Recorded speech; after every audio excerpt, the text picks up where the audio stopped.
আলমগীর একটা সাক্ষাৎকার দিয়েছেন। সেই সাক্ষাৎকার নিয়ে তীব্র তর্ক বিতর্ক শুরু হয়েছে, নানামুখী তর্ক বিতর্ক।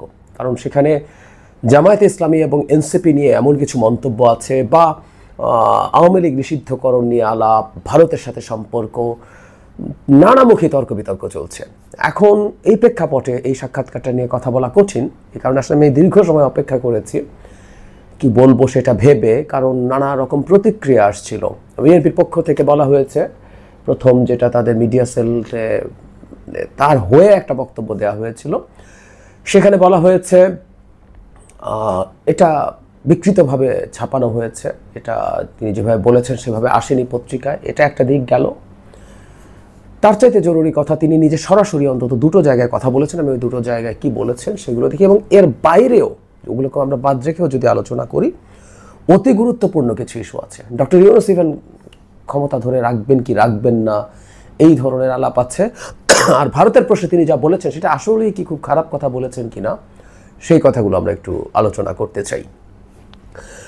যারা ফখরুল দুটো জায়গায় আমি দেখলাম এখন পর্যন্ত আমার চোখে পড়েছে, বিডি নিউজ 24 এবং মানব জমিনের সাথে কথা বলেছেন তারা যখন তাকে ফোন করেছে, সেখানে তিনি দুটো জিনিস অস্বীকার করেছেন যেটা উনি বলেননি। সত্যিকার অর্থে জামায়াতের আসন চাওয়ার ব্যাপারটা আমি ব্যক্তিগতভাবে মনে করি জামায়াত আসনের নেগোশিয়েট করছে, এটা আমি আমার দীর্ঘদিন আমি বিশ্লেষণে এই আলাপটা করছি, এটা না জেনেই করছি। আর বিএনপি কারোর কাছ থেকে আমি শুনিনি, তাদের আচরণ দেখে সেটার অ্যানালিসিস আমি করার চেষ্টা করেছি।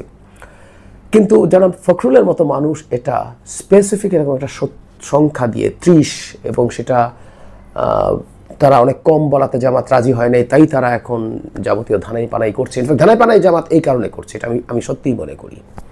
আলোচনাও হয়েছে, এটাও আমি মনে করি, এবং সন্তোষজনক আলোচনা হয় নাই, এটাও মনে করি। এবং জামাতকে বিএনপি এখন সিট ছেড়ে নির্বাচন করানোর কিছু নেই, জামাত বিরোধী দলই থাকুক, বাংলাদেশের ভবিষ্যৎ রাজনীতির ল্যান্ডস্কেপ আস্তে আস্তে তৈরি হোক। সো এটা নিয়ে আমরা কথা বলবো না। এনসিপি সম্পর্কে বলা হচ্ছে তিনি এনসিপিকে দলই মনে করেন না, তাদের কোনো শক্তিই নেই, বা ডাকে মাঠে লোক আসে না। আবারও বলছে এই ধরনের বক্তব্য মির্জা ফখরুল সাহেব দেবেন মনে হয় না, কোনোভাবেই মনে হয় না। আরেকটা জিনিস তিনি ডিনাউন্স করেছেন, সেটা হচ্ছে আওয়ামী লীগ জাতীয় পার্টি 14 দল সবাই নির্বাচনে আসুক। তিনি বলছেন যে কোনোভাবে আমরা নির্বাচন নিষিদ্ধ করার পক্ষে না, মানে দলকে আওয়ামী লীগ এগুলো করেছিল আমরা করব না। পরে মানব জমিনকে তিনি বলেছেন যে আওয়ামী লীগের ব্যাপারে সিদ্ধান্ত তারা আগেই জানিয়েছেন, আমি এটাও ঠিক মনে করি। সুতরাং উনি আওয়ামী লীগও নির্বাচনে আসুক এটা বলার মতো ইমপ্র্যাকটিক্যাল ওনার হওয়ার কোনো কারণ নেই।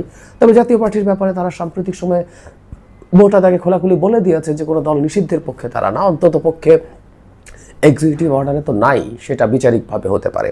আর আমি ব্যক্তিগতভাবে মনে করি জাতীয় পার্টি একটা রাজনৈতিক ইস্যু, আসলে এখানে কোনো এথিক্স আওয়ামী লীগের দোসর কোলাবোরেটর এসব কিচ্ছু না, এটা একটা পলিটিক্স।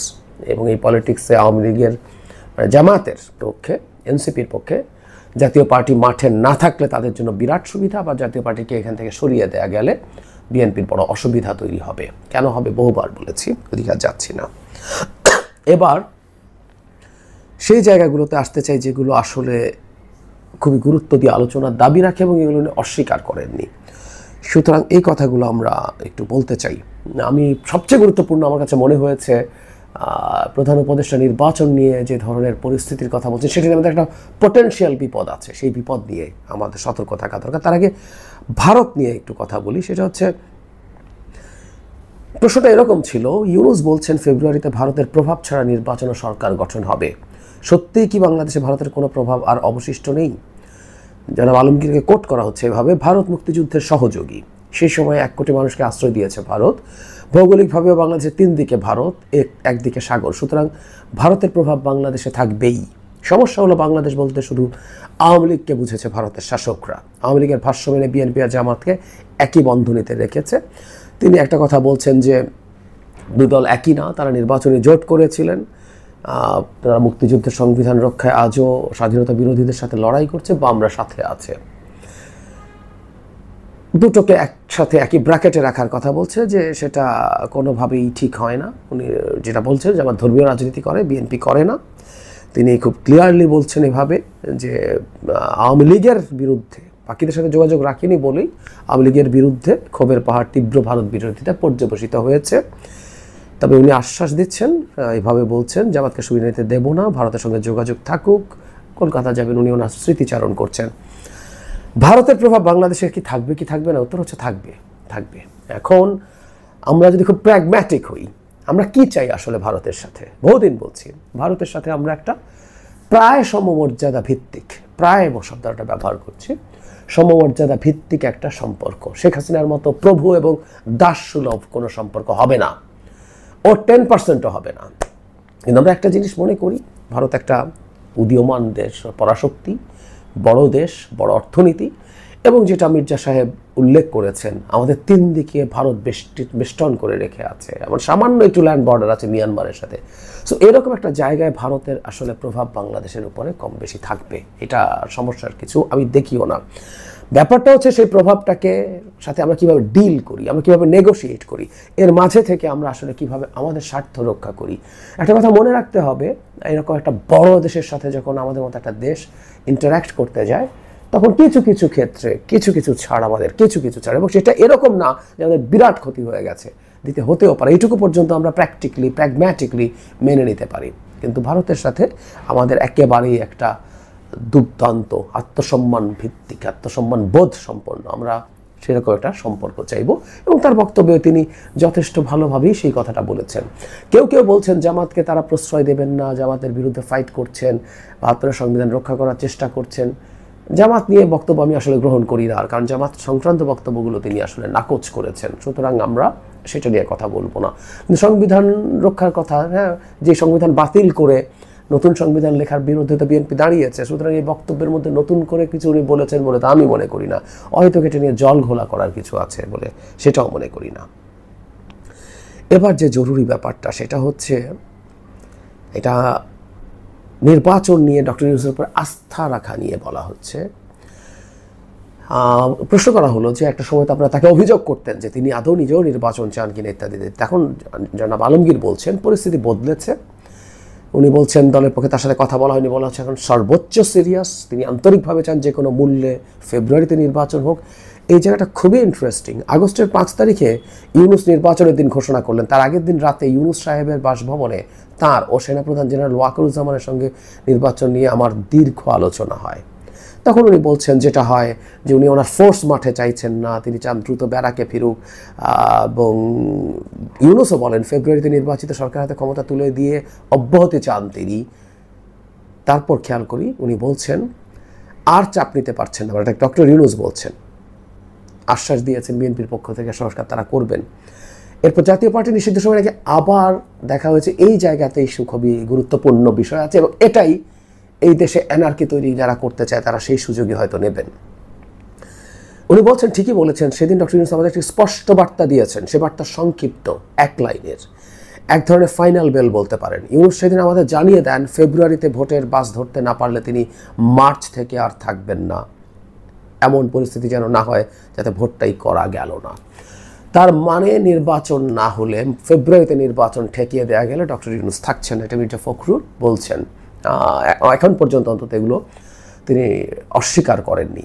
আমরা জানি না এগুলো আরও যদি আসে আমি আমার বক্তব্যটাও প্রত্যাহার করব। তিনি যে দুটো করেছেন সে দুটো বাদ দিয়ে কথা বলছি। ডক্টর ইউনূস পদত্যাগ করতে পারেন বা তাকে পদত্যাগ করার পরিস্থিতি তৈরি করা হতে পারে, এটা কিন্তু আমরা নানাভাবে ফিসফাস শুনছি। এবং ডক্টর ইউনূস এইসব জায়গায় যে দায়িত্ব ছেড়ে চলে যেতে চাইতে পারেন সেটার অলরেডি একটা প্রমাণ আছে। কিছুদিন আগে ইশরাকের মেয়র হওয়ার ইস্যু নিয়ে এমন সমস্যা হলো, তার কাছে সমস্যা অনেক বেশি হয়েছে মনে করি না, বাংলাদেশের রাস্তা দখল সমানে হয়েছে, শত হয়েছে। তিনি তখন এত বিরক্ত হলেন তিনি দায়িত্ব ছেড়ে দিতে চেয়েছিলেন, বহু কষ্টে তাকে ঠেকানো গিয়েছিল, এবং এটা প্রমাণিত। উপদেষ্টার বলেছেন, জনাব নাহিদ ইসলামের কাছে তিনি বলেছেন, নাহিদ ইসলাম ফর্মালি সেটা জানিয়েছেন আমাদেরকে। এবারও সেটা হতে পারে। তার মানে আসলে ফেব্রুয়ারির নির্বাচন যদি বানচাল করা যায়, বাংলাদেশ একটা বিরাট অস্থিতিশীলতার মধ্যে ঢুকে যাবে, কারণ ডক্টর ইউনূস আর দায়িত্বে থাকবেন না। এটা হচ্ছে সবচেয়ে বড় ব্যাপার। আমার কাছে মনে হয় এই ইন্টারভিউর সবচেয়ে বড় টেক অ্যাওয়ে এটা। পাবলিকলি আমরা এটা জানতে পারলাম, এবং অনেকেই এই চেষ্টাটাই করছে।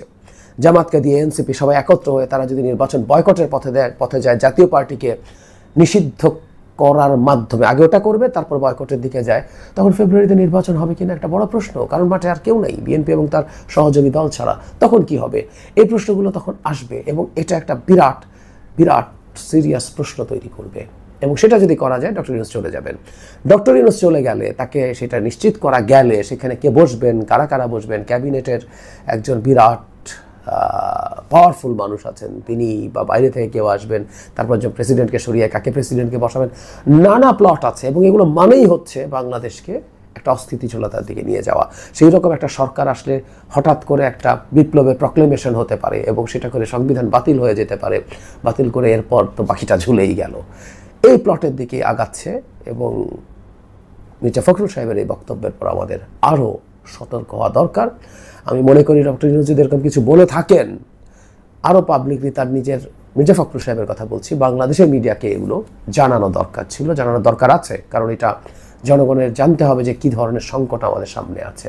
তিনি কলকাতার অত্যন্ত নিচু স্থানীয় একটা পত্রিকাকে ইন্টারভিউ দিয়েছেন, এটারও সমালোচনা হচ্ছে, হওয়ারই কথা, দরকার ছিল না।